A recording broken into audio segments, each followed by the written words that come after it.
Hey community building team, this is Sean, and I just finished watching Ben's rough draft video, and I really liked it. When it first loaded and I saw that it was a half hour long, I thought, well, only watching part of this.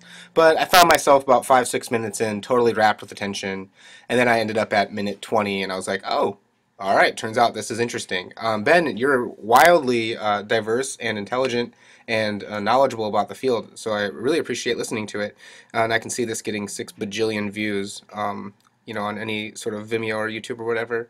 But minute 20 actually really, really concerned me because you made a point that was like everything else we do, super subtle, but yet if you tweak it just the right way, it's completely and totally community changing.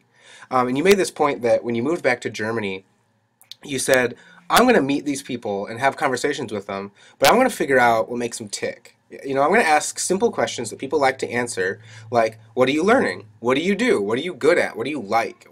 Things that actually let you sort of classify that person and put them in an envelope in a nice way that says, this is what I do. And so I thought it instantly popped these circles into my head that I drew here.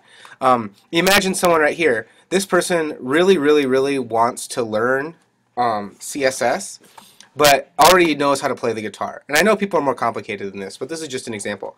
And you have this person right here, right, who really, really, really wants to learn how to play the guitar and knows how to do CSS. And so obviously, if you have your community mapped this way, you can sort of just stick the circles together, and they look really great because this guy is helping this guy, and this guy's helping this guy. And so this match right here in your community isn't that common, but when it happens, you know that person when you've met that person. That's happened to you a couple times in your life, and it's amazing. But what really happens is you end up with these sort of chains of things where you have this person good at guitar and this person good at wanting to learn it. You have this person who knows Korean really well and this guy who really wants to learn it. And then this guy also happens to know CSS, which connects you back to this guy, which is where you already were, who wants to learn CSS. And now you've got a three-group piece of the community who likes each other, knows each other, are helping each other, and all you've done as a community builder is ask a better question.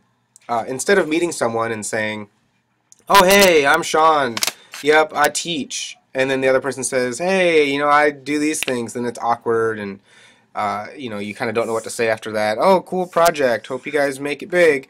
If we actually spent the time as community builders to make sure that we were finding out what someone wanted to learn, and what they were already really, really good at, or good at giving away, or whatever it is that they do, we'd be able to map people a little bit better like this, and have the computer do the work of picking out who should be connected with who, and connecting what with what. And so you'd have meetups where you kind of know that like the effectiveness quotient of the meetup would be really, really, really high, because you've already put these sort of circles together. Whereas right now we just kind of hope that you put these 20 people together and they'll find common ground. I use the education community here. Obviously, I think this could be anything. My final point that Ben inspired in me was that the whole model of the way school does this kind of learning community is complete garbage, right? I'm the teacher, and so I have all of these. I am really, really good at guitar and math and CSS and speaking Korean or whatever it is that I'm really good at. And then the assumption is that the students have nothing but top halves of the circles, right? They have nothing but things they want to learn. And so the trick is to match the students up to the teacher that fits them best.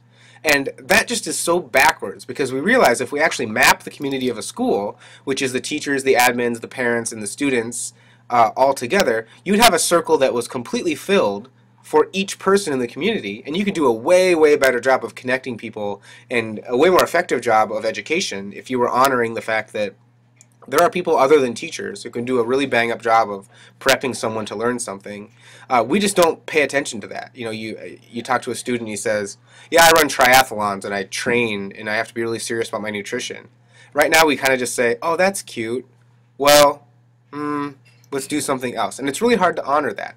So thanks, Ben. That really kind of laid something out for me and kind of gave me a good idea for a new project. And great video. Really appreciate it. See you guys soon.